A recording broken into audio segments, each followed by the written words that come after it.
When I grew up, I had the opportunity to do something that kids don't really have the opportunity to do today. I had the opportunity to play all four of the major sports, and for Texas, that meant football in the fall, it meant basketball in the wintertime, and it meant baseball and track and field in the spring. And I was able to play all those sports and had a lot of fun doing it. But one of the things that kind of happened when I was playing all those games and all that, I could tell when my dad was there and when he wasn't. Baseball was a little bit easier because I could look over and see if he'd driven the old station wagon and parked it there. And I knew that if he was there, he was going to be in the back row, standing, wearing his fedora hat, and he was going to be saying some things to the umpire. My father had been a kind of a semi-pro ref and a basketball ref and a semi-pro umpire, and he had all kinds of things to say to these umpires. And of course, where he was standing, I'm sure he could see what was going on. But the worst thing was the basketball games, because you're inside and you are in a gym and everything's loud. And I remember one particular game, my dad was really taking this ref to task. If you kind of did that today, they would kindly escort you out of the gym. But they didn't want to do that to Reverend Dean, I guess. So that would have been an interesting story to tell. And his big issue was not that the ref was making a wrong call, but that the ref was out of position. He wasn't in position. My dad was yelling at, you got to get in position. You've got to get yourself in position so you give yourself a chance to make the right call. And he told me that either later that day or sometime that week, he goes, Paul, it's all about being in position. If you can't be in position, if you're not going to be in position, you're not going to give yourself an opportunity to make the right call. You still make the wrong call, but if you're in position, you've given yourself a chance to make the right call. Well, we have two stories of women that we're going to unpack a little bit today. One was read from the Gospel of Mark about the hemorrhaging woman, and the other one is we continue through the book of Ruth. And as we continue through the book of Ruth, we remember the book of Ruth started out with a famine in the land, and there was a woman named Naomi. She was married and had two sons. They didn't have food, so they had become immigrants into a different land, hoping to find food and hoping to find generosity. And in this foreign land, as aliens and immigrants, they found food. They stayed there for 10 years, and both of her sons were married. And then tragedy strikes, and we don't really know what happened, but Naomi's husband dies, and her two boys die. And so now there are three widows. There's Naomi, there's a daughter-in-law named Orpah, and a daughter-in-law named Ruth. And three widows who are not in position at all to be cared for. And so Naomi's going to try to get herself back into position. So she sends her daughters-in-laws back to go back to your families where you can be in position to get help. But Ruth says, no, I'm not. I'm going to go with you wherever you go. I'm going to be with you wherever you are. Your God's going to be my God. Your people are going to be my people. Wherever you die, I will be there. I'll be buried right next to that beautiful promise. And so Naomi and Ruth make that journey back. They make that journey back to Bethlehem to try to get in position. But something's happening with Naomi. In her grief, she's stuck in the house where they found shelter. And she doesn't even see the promise that's right in front of her, that's Ruth. But Ruth is a promise. Ruth has made a promise. And so Ruth does what promises do. Promises act. They act. And so Ruth begins to act, and Ruth begins to get up out of the house, and she goes into a local field to glean food, to take some of the leftover food that the farmers would intentionally leave in their fields, or they're supposed to. That's what God had asked them to do, so that people who needed produce and needed food, this is kind of wheat and barley, but they needed food, they could come along and they would glean food so they could have something to eat in their own house. Now, when I was a kid, we did exactly that. I was one of 8. We were eating our way through everything my parents could bring home. And as a local pastor, wasn't a career move for financial means. And so what happened for us is that there would be what I thought were anonymous, but they weren't because my parents knew who they were, but as a kid I thought they were anonymous, bushels of beans. There would be bushels of corn. There would be potatoes. We'd have probably 15 or 16 watermelons sitting in the garage all summer long, waiting for us to eat them. And we would.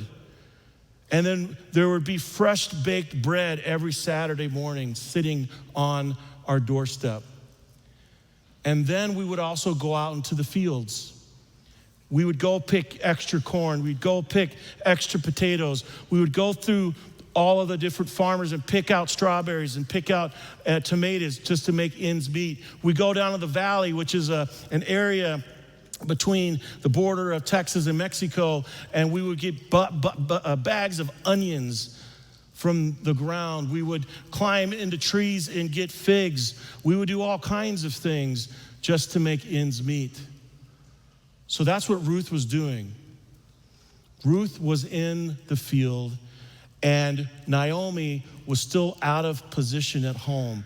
But Ruth got herself in position to be seen. And once that happens, as we go through this book, you'll see generosity begins to flow because Ruth got herself in position. The same thing with the woman that's hemorrhaging that we read this morning. She's been out of position, and it's not her fault.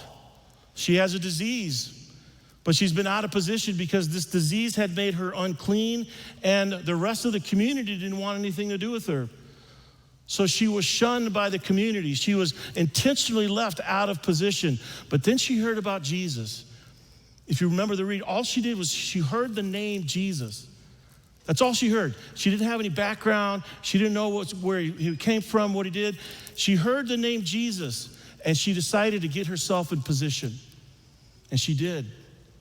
She got herself in position and reached out and touched his clothing, and she was healed. If she would have stayed out of position, she never would have been healed. But she got herself into position, and her life changed, just like Ruth's life is going to change, we're going to read. And I think that's the same thing for you and I. God is calling us to get in position.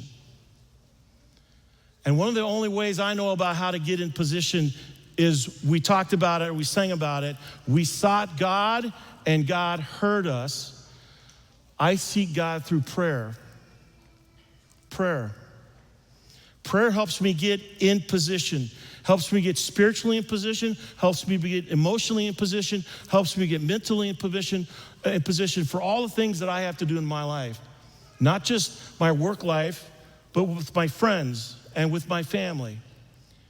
Prayer helps me get in position. And as I pray and I seek to be in position, I don't always make the right call.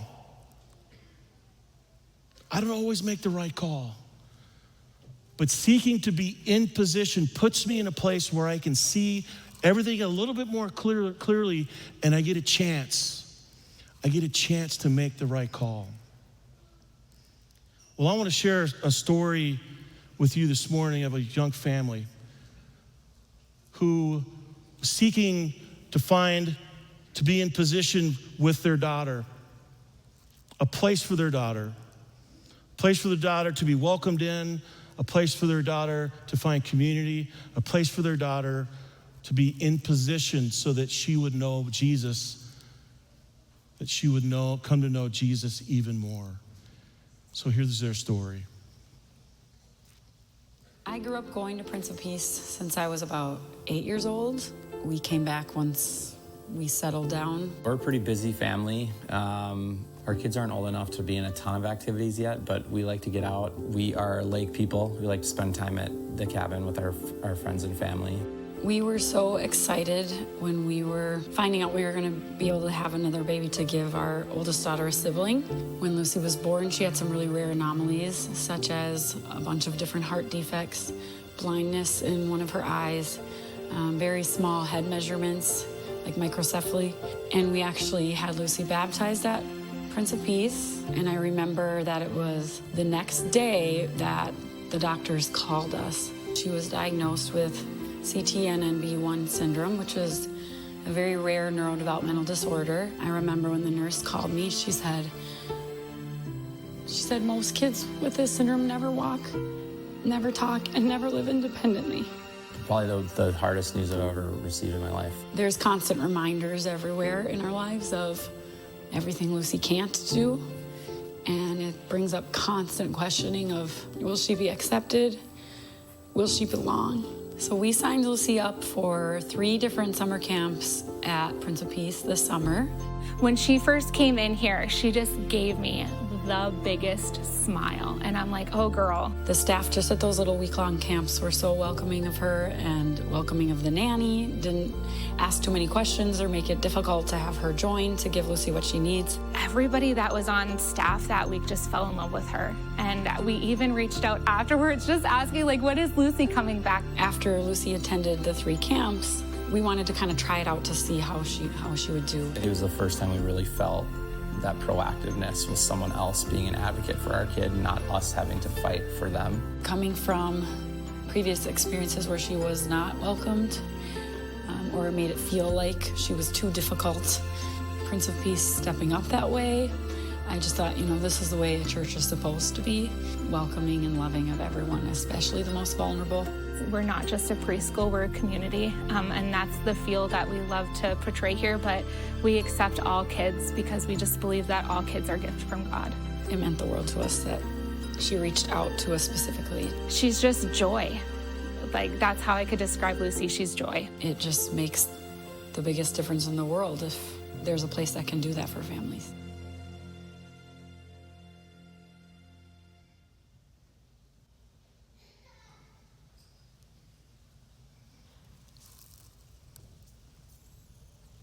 I've been around Prince of Peace for, a long time, not as long as some of you guys. But I came in 1996, and that mom was in my youth group. And one of the things that we're trying to do here at Prince of Peace through this capital campaign is preserve this. Because Prince of Peace is a place that has said yes over and over and over again. You have said yes. You have said yes, yes, yes, yes, in ways that you can never even imagine. But because of you and your generosity, we're able to be a place for Lucy. We're able to be in position as an organization. Now, right, if you've been here for a long time, we're trying to be in position. We don't always get the right call, but at least we're in position for Lucy and so many people like Lucy and all the other kiddos out there and all the other young adults and all the other older folks, my age, even older. We get to be in position. And that's what we want to preserve. That's what we want to preserve, open, and plant. We want to preserve that kind of stance in the world. And Prince of Peace is able to do it because you are able to do it. People ask me all the time, hey, how's Prince of Peace? What's going on there? And I said, this is a group of faithful people. So 2 things I'm going to ask for you to do is, if you're not already doing it, to begin doing some daily prayer for your own self, for your own life. It doesn't have to be a long, full-on 2 hours of prayer. Maybe if you do that, that's great too. It could be anything from a 3-minute to a 5-minute to a whatever minute prayer. God, what is your will for my life right now? What is your will for my life right now? It might not have been the same thing yesterday or might not be the same thing tomorrow, but what is your will for me right now? And then seek to do that. Get yourself in position. And then I ask that you pray for Prince of Peace. Pray that we would be a congregation that leads with yes, a congregation that continues to put ourselves in the best position we possibly can so we can make the right calls. Not because they're easy, not because they make us feel good, but because they're the right thing to do as we reach out into the community to welcome all people. Not just people that believe the same thing we believe, or not just the people that will come to our whatever we want. We all means all people.